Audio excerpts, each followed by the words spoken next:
하나님께서 우리의 인생을 주셨습니다. 인생을 주신 그 하나님 앞에서 우리에게 주어진 인생을 어떻게 경영하며 살아가는가는 참 중요합니다.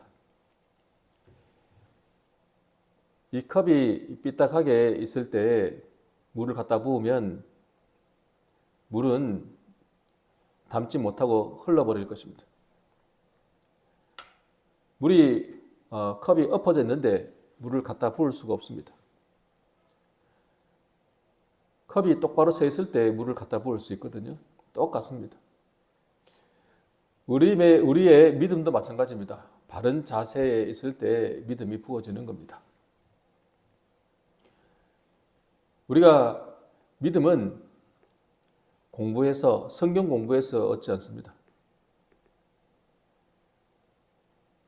훈련받아가지고 믿음이 생기는 게 아닙니다. 믿음은 들음에서 납니다. 그 들음은 그리스도의 말씀을 들음으로 납니다. 그냥 귀로 듣는 게 아니라 우리의 심령으로 들어야 됩니다. 하나님의 말씀이 우리에게 들려질 때 우리가 믿음이 생기는 겁니다. 포브스가 선정한 부자가 되기 위한 6가지 생활 습관이 있습니다. 우리는 오래전부터 이런 이야기는 많이 듣습니다. 여러분 인터넷 가보면 그냥 치면 바로 나옵니다. 아니, 부자가 되려도 좋은 습관을 가져야 부자가 될 수 있다는 거예요. 실수를 통해서 배운다. 가치를 찾는다. 틈새를 찾는다.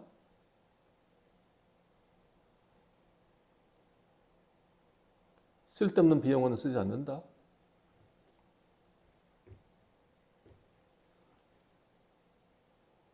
자신을 믿는다. 자기가 직접 돈을 관리한다. 이런 6가지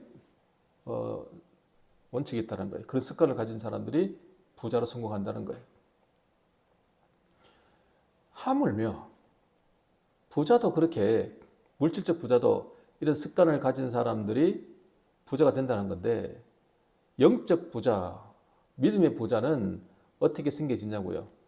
마찬가지라는 거예요. 올바른 자세, 올바른 습관을 가진 자가 믿음으로 부자, 영적 부자가 된다는 이야기입니다. 자, 오늘 본 말씀 볼까요? 에베소서 5장 15절입니다.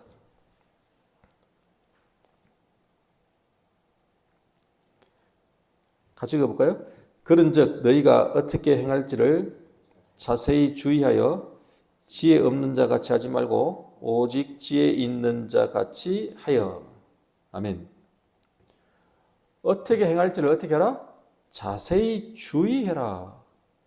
그래서 지혜 없는 자처럼 하지 말고 지혜 있는 자 같이 하라는 겁니다. 우리가 하나님의 지혜를 받아야 인생을 제대로 살 수 있다는 이야기입니다. 주의해서 살펴봐라는 거예요. 올바른 자세를 가져야 된다는 거예요.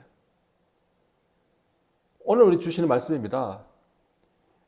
우리가 하나님의 지혜를 받아서 올바른 자세로 살아갈 때 인생의 성공자가 된다는 거예요. 시간을 낭비하고 허비하는 자가 아니라 인생을 성공으로 이끄는 자가 된다는 것입니다. 오늘 이 시간에는 하나님의 지혜를 받아서 인생을 잘 경영해서 성공하는 자가 되기 위해서 우리는 어떻게 해야 되는가?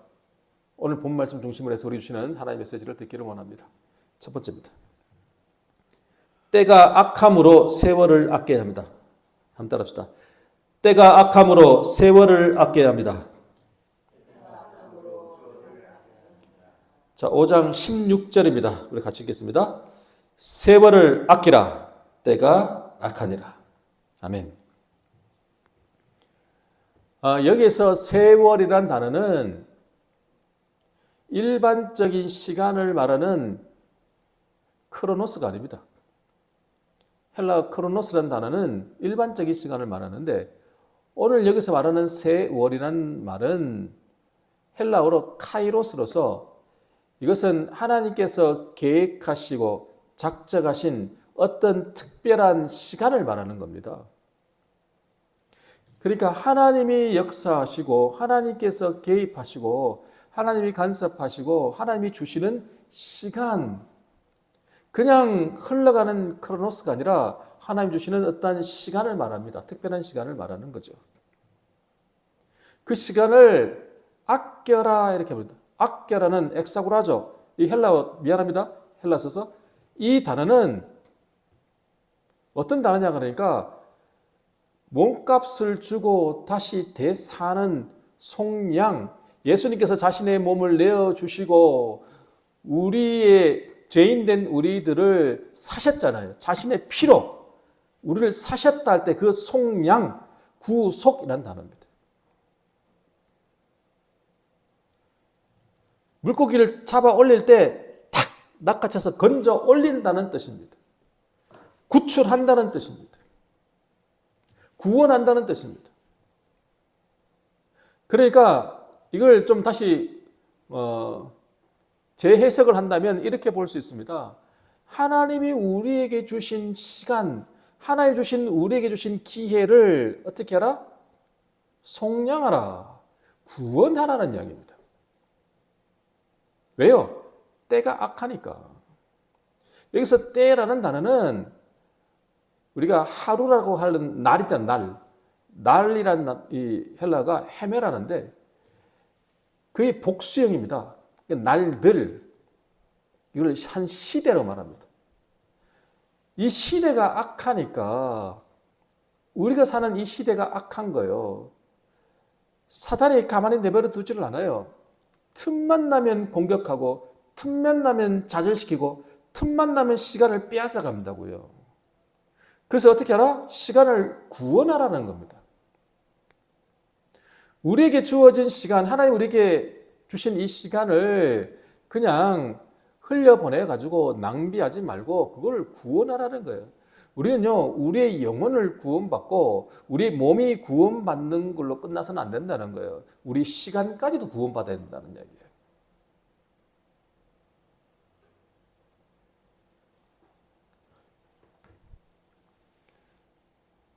여러분, 1분에 몇 초입니까? 60초입니다. 그럼 10분이면 몇 초예요? 600초. 1시간이면요? 3600초. 그럼 하루는요? 86,400초. 초로 계산하면요, 어마어마한 초입니다. 우리는 몇 천원, 몇만 원 잃어버리는 것은 굉장히 아까워합니다. 근데 1초 낭비하는 것은 별로 그렇게 아까워하지 않는다는 이야기예요. 저는 제 자신을 보면 이런 생각이 듭니다. 제가 쇼핑을 할 때 제가 물건을 샀습니다. 근데 사고 난 뒤에 나중에 보니까 딴 사이트 가니까 10,000원이 더 싼 거예요. 얼마나 억울한지. 이거 물건을 빨리 반품하고 이거 다시 사야 되나 말아야 되나. 이런 생각이 들더라고요. 제가 그거 찾아본다고 시간을 2시간, 3시간 낭비한 적도 있어요, 옛날에. 제가 처음 쇼핑몰에 들어가가지고 처음 쇼핑할 때. 제가 이거 싼 거 찾는다고 2시간, 3시간 걸려서 낭비한 이 시간은 아까워할 줄 모르고 그거 2,000원, 3,000원 아끼려고 그거 제가 쓰는 걸 보면서 제 자신 보면서 너무 한심하더라고요. 2, 3,000원은 그렇게 아까워하면서 2, 3시간 낭비하는 것은 아까워하지 않는 우리의 모습을 쳐다보면 이렇게 우리는 사단이요, 우리를 끌고 가는 거예요. 그러니까 우리는 그것도 모르고 지금 우리는 시간 낭비를 하고 있는 거예요. 그래서 오죽했으면 시간을 구원하라 그럴까요? 왜요? 때가 악하니까. 우리는 시간의 공격을 엄청 받습니다. 전화를 통해 가지고도 공격받기도 하고요. 우리를 찾아오는 사람을 통해서도 시간을 낭비하고 손해를 보기도 합니다. 사단은요, 우리에게 그렇게 공격하는 겁니다. 우리가 기도할 때 하나님 앞에 기도하는데 전화벨이 빡 울리잖아요. 하나님과 지금 임재를 경험하고 지금 하나님을 만나고 교제하고 있는데 전화벨이 팍 울리니까 깨져버리는 거예요. 이제 하나님 앞에 기도하려고 무릎 꿇고 딱 기도하는데 갑자기 누군가가 똑똑똑 그러면 찾아오는 거예요. 이제 말씀을 묵상하고 하나님 앞에 이 말씀을 나에게 주신 하나님의 뜻이 무엇인지를 이해하려고 분별하려고 내가 하나님 앞에 마음을 내놓고 기도하는데 묵상하는데 갑자기 똑똑똑 하고 들어오는 거예요. 근데 그렇게 온 사람이 하나님이 보내신 사람이라고 한다면 감사할 일이죠. 묵상 가운데 그 사람을 만나고 그 사람을 통해서 하나님의 메시지를 전하게 하시니까 너무 감사할 일이죠. 근데 그게 아니라 정말 쓸데없는 한담을 나기 위해서 찾아온 사람이라고 한다면 그것은 우리 시간을 빼앗아가는 것입니다. 그래서 우리는 시간을 어떻게 하라? 구원하라. 속량하라. 라는 말씀을 우리는 다시 한번 새겨야 돼요. 하나님 우리에게 주신 기회를 놓치면 안 돼요. 우리는 시간을 그럼 어떻게 잘 관리해야 되는가? 그러기 위해서는 우리가 어떻게 해야 되는가? 우리가 하나님 앞에요, 기도하는 삶을 살아야 돼요. 어떻게 시간 관리를 해야 되는가를 기도해야 돼요.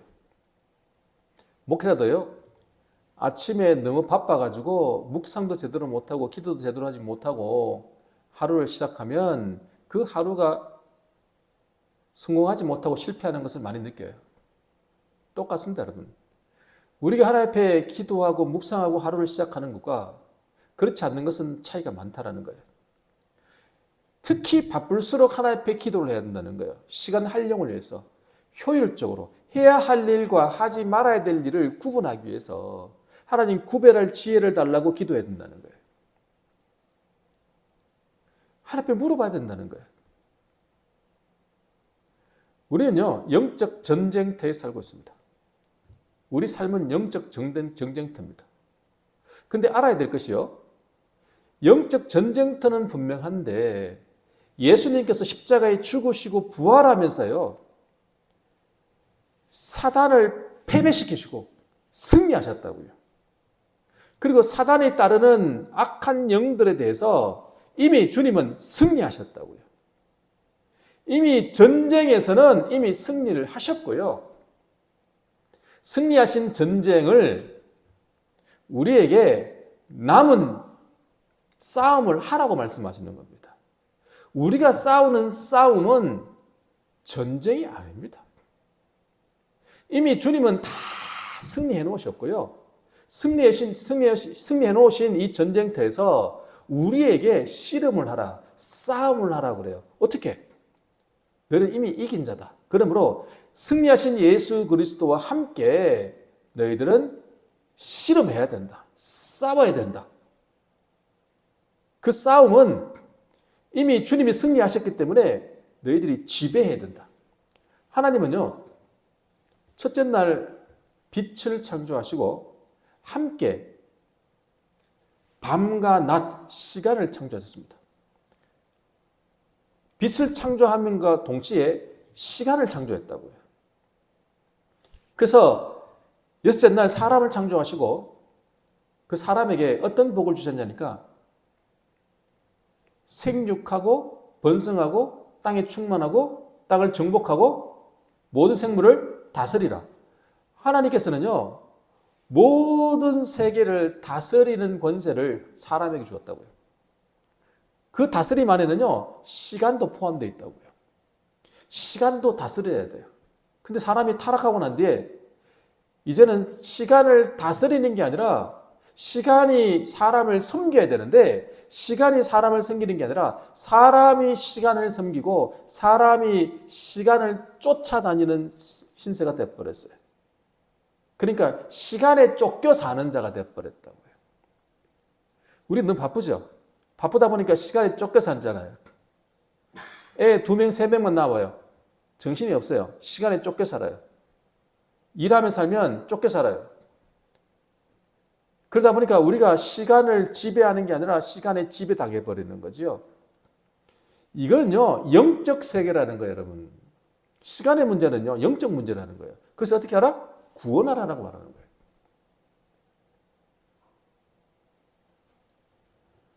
다시 우리가 예수 그리스도가 우리 안에 생명이 되고 난 뒤부터는 무엇이 바뀌었냐니까 예수의 생명이 우리의 생명이 되고 예수의 승리가 우리의 승리가 되면서부터는 시간을 정복하라는 거예요. 시간을 다스리라는 얘기예요. 그래서 우리는 시간을 향해서 선포하라는 거예요. 하나님 앞에 먼저 기도하고 하나님 나에게 시간을 잘 활용할 수 있도록 지혜를 주십시오. 해야 할 일과 하지 말아야 될 일을 분별하게 해 주옵소서. 하나님 무엇부터 오늘 할까요? 라고 기도를 먼저 하고 그리고 우리가 시간을 향해서는 선포해야 돼요. 나에게 시간은 효율적으로 쓰이게 하라. 오늘 내가 1시간을 일해도 10시간을 일한 것처럼 효과가 나타나라. 우리가 시간을 향해서 선포하고요. 시간은 나를 섬겨라고 말하고 우리가 그 믿음으로 나아갈 때 그 시간을 극대화시킬 수 있다는 얘기예요. 제가 예전에 한번 간증했죠. 너무 바쁘니까요. 너무 많은 시간을 또 양육과 훈련에 또 쏟다 보니까 사람을 만나다 보니까 시간이 없어가지고요. 설교를 준비할 시간이 없어서 제가 잠을 쪼개고 설교 준비할 때도 많았죠. 제가 이 서브 신스까지 우리 지금 이 예배실로 예배단을 옮길 때 토요일 날 설교 준비할 시간이 없어요. 그래서 방법이 딱 한 가지가 있었어요. 토요일 날 잠을 30분 자고 1시간 자고 설교 준비하는 거예요. 잠을 안 자는 거죠. 그 수밖에 없었어요. 시간이 없어가지고. 너무 바쁘니까. 그래 너무 힘들죠. 몸은 막 축나고 정신은 몽롱하고. 그 설교 단위에 올라가면 여러분 잘 아시죠? 제가 이 설교 뭐한가 잊어버려가지고 잠깐 뭐 멍하게 서 있다가 지나갈 때도 많잖아요.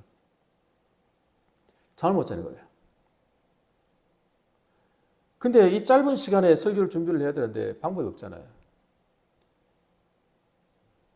하나님께 기도하고 선포하고 하는 거예요. 정말 하나님께서 지혜를 주시는데 제가 보통 설교를 미리 다 준비해 놓고 그리고 제가 설교 원고를 치는데 보통 4시간, 평균적으로 4시간 반 정도 걸리더라고요. 설교 원고 치는데 3시간, 4시간 반 정도 걸려요. 보통 이제 설교 원고가 한 10페이지 정도 치니까. 근데 하나님이 지혜를 주는 날, 하나님이 은혜를 주는 날은요, 평소에 4시간 반 치는 설교 원고를요, 제가 1시간 반 만에 치더라고요. 3시간에 줄이는 효과가 실제로 날아가는 거예요. 손가락과 그리고 머리에 준비한 내용들이 일괄적으로 쫙 써지는 거예요. 멈추지도 않고. 시간이요, 우리를 섬기면 그런 일이 벌어진다는 거예요. 그래서 우리에게 주어진 시간을 어떻게 쓰느냐. 하나님과 함께하는 삶이 되어지면 시간 활용이 달라진다는 거예요. 시간을 어떻게 하라? 구원하라. 여러분에게 주어진 시간이 만약에 의사 선생님이 당신 3개월밖에 살지 못해요. 남은 시간이 3개월입니다. 인생잔 정리하십시오. 그렇게 말한다면 여러분 뭐라고 기도하겠습니까? 아니 건강검진 받았는데 의사 선생님이 당신은 3개월밖에 못 삽니다. 이렇게 말하면 여러분이 하나님 앞에 가서 뭐라고 기도하겠어요? 박사님 뭐라고 기도하겠어요? 3개월밖에 안 남았다 그러면.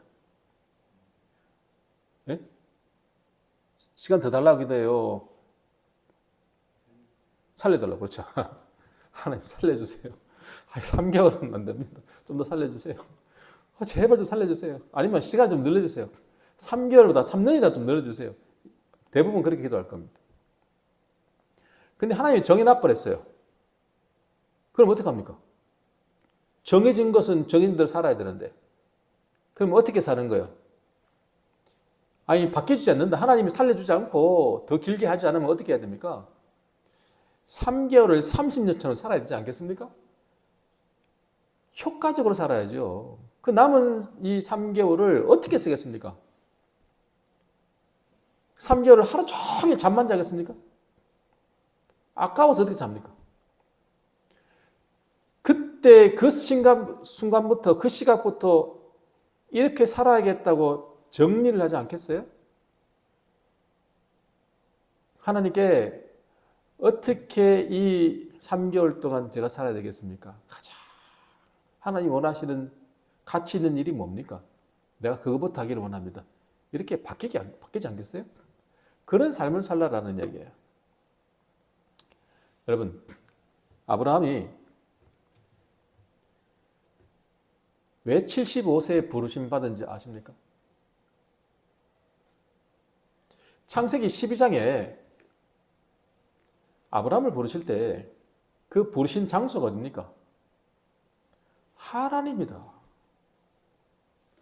하란에서 부르실 때 그때 나이가 75세였습니다.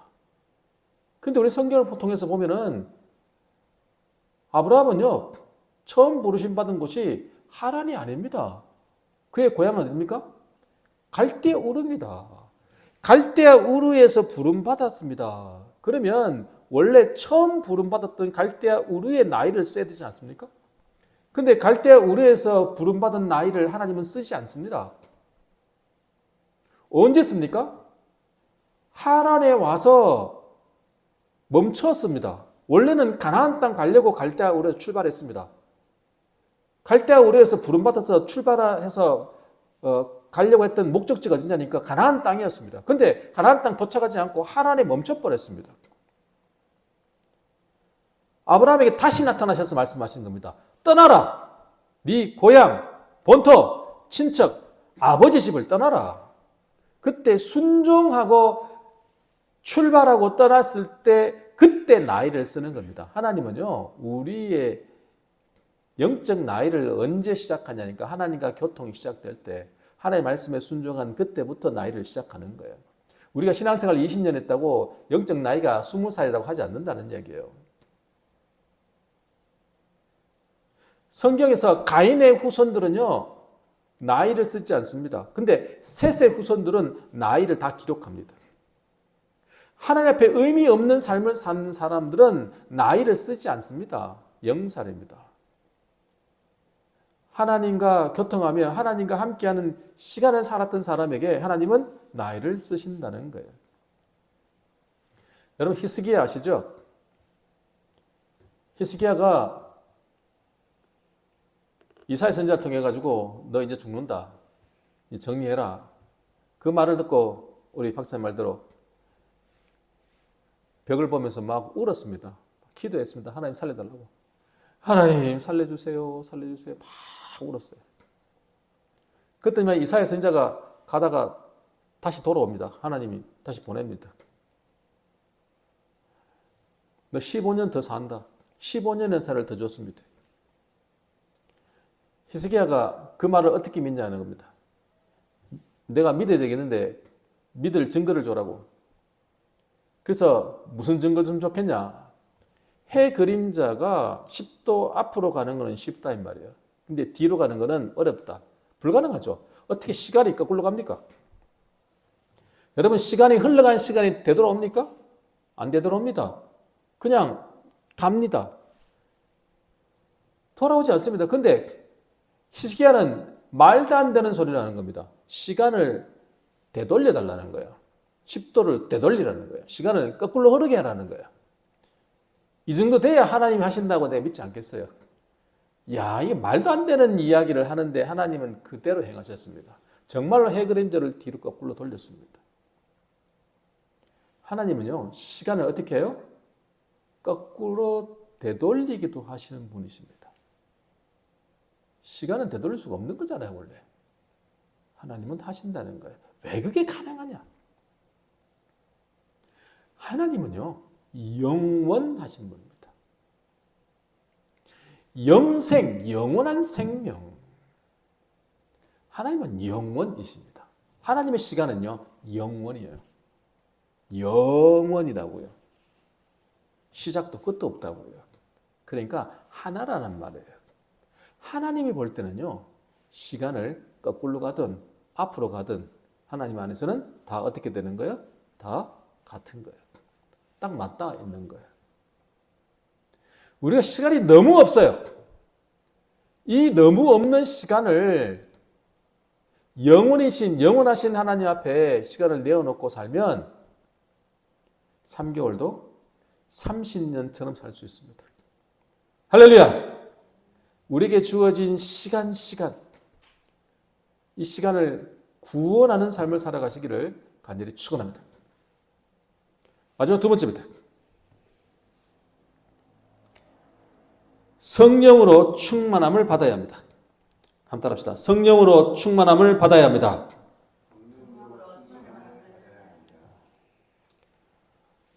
성령으로 거듭났다고 해도 반드시 성령의 충만함을 받아야 됩니다. 자, 다시 한번 우리 본 말씀 볼게요. 에베소서 5장 18절입니다. 5장 18절 같이 읽겠습니다. 술 취하지 말라. 이는 방탕한 것이니 오직 성령으로 충만함을 받으라. 아멘. 술 취하지 말라. 여러분, 와인 한 잔 먹고 술 취합니까? 아니죠. 그럼 어떻게 하면 술 취하죠? 예, 술을 계속 마시면 술 취하는 거예요. 술 한 잔 먹었다고, 와인 한 잔 먹었다고, 우리 성찬할 때 우리가 포도주 먹잖아요. 포도주 한 잔 먹었다고 술 취하는 거 아닙니다. 그러나 성령의 충만함을 받으라. 성령에 취하라 이 말입니다. 성경에서 성령에 충만이라는 단어가 헬라어로 두 가지가 있습니다. 하나는 플레루라는 단어가 있고 또 하나는 플레토라는 단어가 있습니다. 플레루라는 말은 우리가 성령으로 거듭났을 때 새로운 피조물이 되었을 때 하나님의 생명이 성령으로 우리에게 오셔서 우리 속에서부터 그 성령으로 하나님의 생명이 흘러 넘쳐서 내적으로 충만한 상태를 뭐라고 하냐니까 플레루라고 합니다. 성령 충만. 또 하나 플레토라는 단어는 우리가 아무리 성령을 받았어도 성령으로부터 위로부터 기름 부으심을 받아야 우리는 날마다 새롭게 사는 거예요. 위로부터 부어지는 충만을 플레토라는 단어를 쓰는 겁니다. 오늘 지금 본문에 나오는 이 성령의 충만함은 내적으로 충만해서 그냥 이례적으로 충만한 게 아니라 속에서부터 하나님의 생명이 이제 흘러 넘쳐서 계속해서 성령의 충만함 상태에 있는 것을 말하는 겁니다. 그러니까 성령 충만은요, 이례적으로 끝나는 게 아니라 우리가 거듭났을 때 그냥 끝나는 게 아니라 계속해서 성령의 충만함을 받아야 된다는 이야기를 하는 겁니다. 술도 계속 먹어야 취해진 것처럼 성령의 기름 부으심도 계속 주어져야 돼. 우리가 왜 예배 때마다 왜 우리 임재송을 합니까? 이곳에 오셔서 이곳에 앉으셔서 날마다 성령의 임하기를 기도하면서 우리는 예배를 드리잖아요. 아무리 우리 안에 성령이 계셔도 성령의 기름 부으심을 받아야 된다고요. 사모해야 된다고요. 성령 충만한 삶을 살아야 된다고요. 자, 그러면 이 성령 충만한 삶을 사는 것, 이 삶을 사는 것이 어떤 건가? 한번 볼게요. 5장 19절. 우리 19절 읽겠습니다. 시작. 시와 찬송과 신령한 노래들로 서로 화답하며 너희의 마음으로 주께 노래하며 찬송하며. 아멘. 자, 여기 19절에 나오는 내용을 보면 한마디로 뭡니까? 좀 노래 부르는 거잖아요. 찬송 부르는 거잖아요. 그죠? 설거지 하는데 막 노래를 불러요. 청소를 하는데 노래를 부르고 있어요. 샤워를 하는데 막 노래를 부르고 있어요. 이 사람이 기분이 좋다는 말입니까? 나쁘다는 말입니까? 기분 좋다는 얘기예요. 뭔가 기분이 좋은 일이 있다는 거거든요. 그러면 우리가 주님을 향하여 시를 읽고 찬미를 하고 찬송을 하고 노래를 한다. 이 말은 어떤 말이에요? 주님을 향한 기쁨이 있다는 이야기거든요. 성령 충만한 사람의 특징이 뭐냐니까요. 기쁨이 있고요. 기쁨을 가지는 사람은 계속 성령 충만을 유지할 수 있어요. 여러분이 성령 충만함을 유지하고 싶어요? 그럼 노래하세요. 어떤 노래? 주님을 향한 노래를 하세요. 다윗은요, 힘들고 어려울 때마다 뭐 했어요? 시를 읊었어요. 찬송을 했어요. 성령께서 그렇게 주셨어요. 그러니까 성령 충만한 사람은요, 시인이 되고요. 그리고 가수가 돼요. 입만 열면 시가 되는 거예요. 나에게 주어진 이 시련과 어려움을 내가 경험을 하면서도 뭐가 나오냐니까 시가 나오는 거예요. 그 찬송이 나오는 거예요. 노래가 나오는 거예요. 그리고 화답이 나오는 거예요.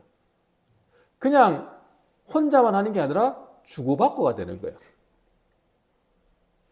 이게 바로 성령 충만한 삶을 사는 사람이다. 자, 그 다음 한번 볼까요?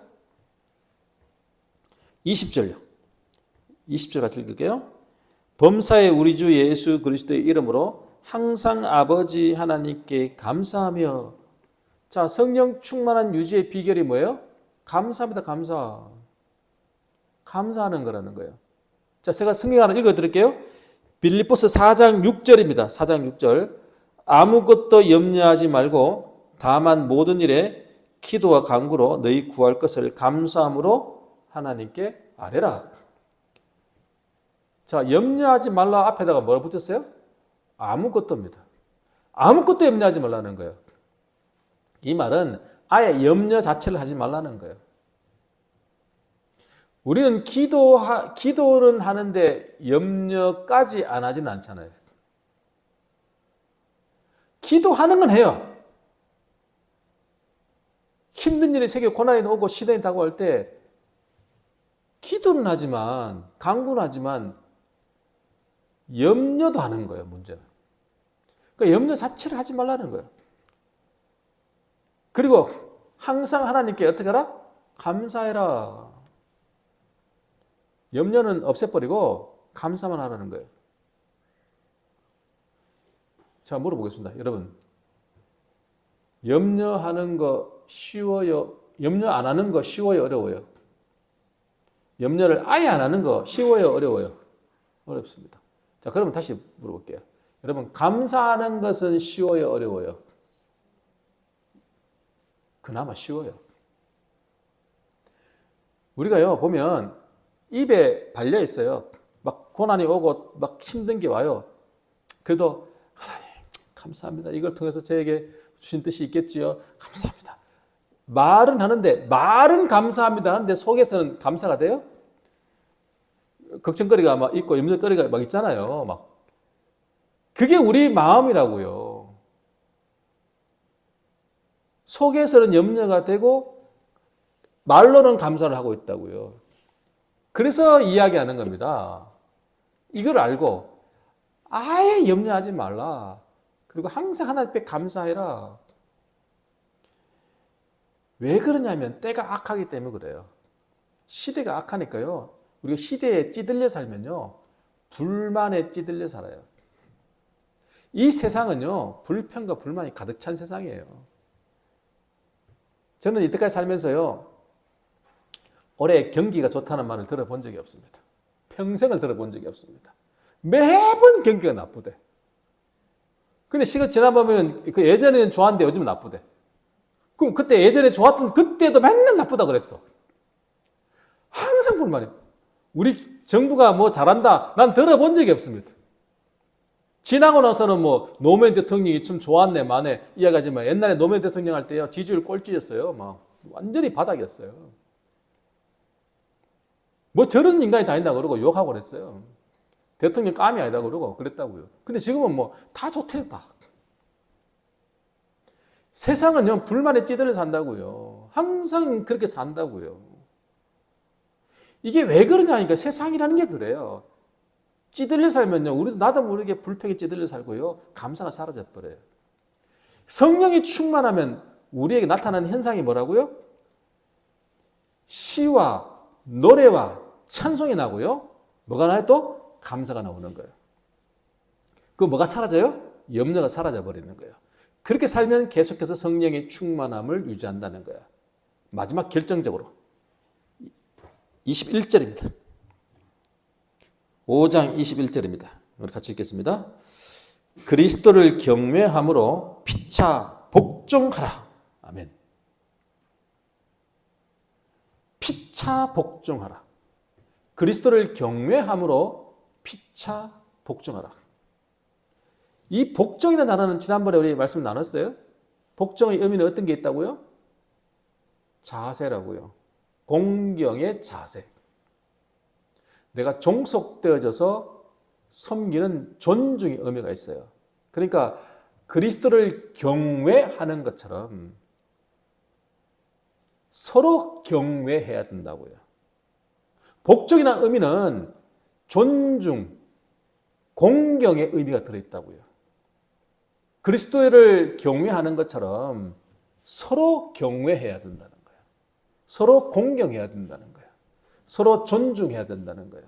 상대방을 인정해야 된다는 거예요. 상대방의 말을 들어줘야 된다는 이야기예요.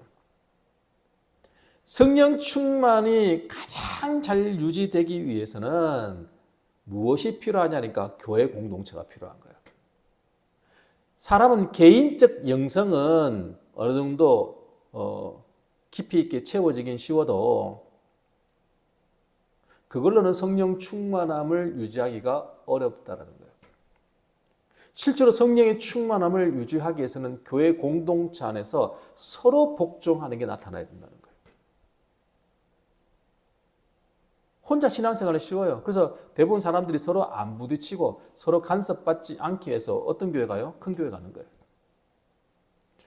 저 사람이 나한테 뭐 이래라 저래라 뭐 왜 늦게 왔니, 1부 예배 왔니, 왜 2부 예배 왔니 이야기 안 할 거고, 이번 주 왜 안 왔니, 뭐 지난주 왜 안 왔니 이 말 안 할 거고, 뭐 집사님 뭐 가정에 뭐 어떠냐 뭐 이런 거 다 안 물어볼 거고, 간섭 안 당하니까.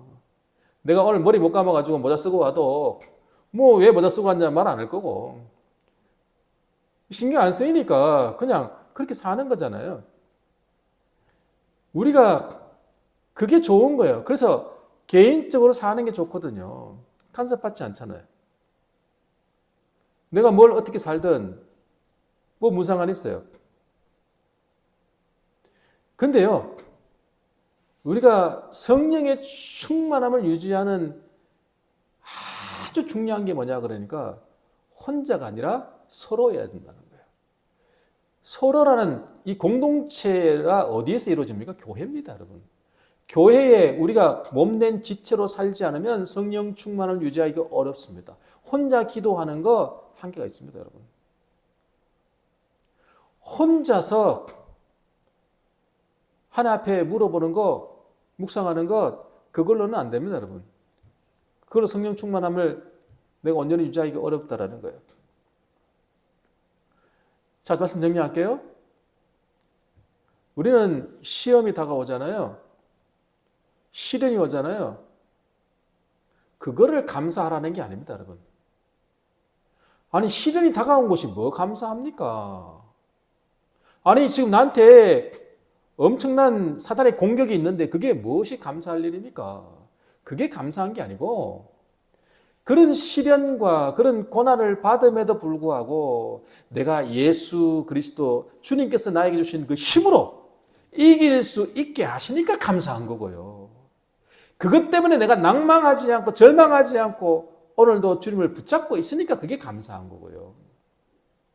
주님 때문에 내가 기뻐서 오늘도 찬송하고 노래하고 이렇게 할 수 있는 것이 나에게 너무 감사하고, 다른 사람의 말을 들어줄 수 있는 그런 마음을 주셨다는 거죠. 왜요? 서로 복종하니까. 상대방을 인정하고 상대방을 공경하고 상대방의 말을 들어줄 수 있는 마음이 나에게 생긴 거예요. 여러분, 성격 좋은 사람, 내가 원래 소심하지 않고 내가 활달하고 그리고 사람에게 친교성이 있고 사교성이 있기 때문에 저 사람 말을 잘 들어주고 사이좋게 지내는 게 아닙니다, 여러분. 성령 충만한 사람은요, 사이좋게 지내고요, 다른 사람 말을 잘 들어줍니다. 이유가 뭐예요? 성령 충만한 사람들은 다른 사람을 공경하니까. 그러니까 그 사람 말을 들어주는 겁니다. 이게 공동체 안에서 이루어지는 겁니다.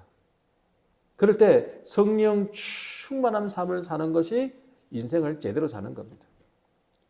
우리에게 주어진 시간을, 흘러가는 시간을 그냥 낭비하고 버리는 게 아니라 하나님이 나에게 주신 기회라고 생각하고 이 시간을 어떻게 하라? 건져 올려라. 구원하라. 때가 악하니까 시간에게 쫓겨서 시간을 쫓아다니는 것이 아니라 어떻게 하라? 시간을 향해서 선포하라. 하나님께 시간 활용을 잘하기를 기도하고 그리고 시간을 해서 선포하고 시간을 나를 섬겨라고 말해야 된다. 왜? 우리는 예수 그리스도 모든 걸 승리하신 예수 그리스도가 우리 안에 있기 때문에 예수 그리스도 사는 자이기 때문에 그렇습니다. 여러분 시간을 구원하시고 성령의 충만함을 살아가시기를 간절히 축원합니다.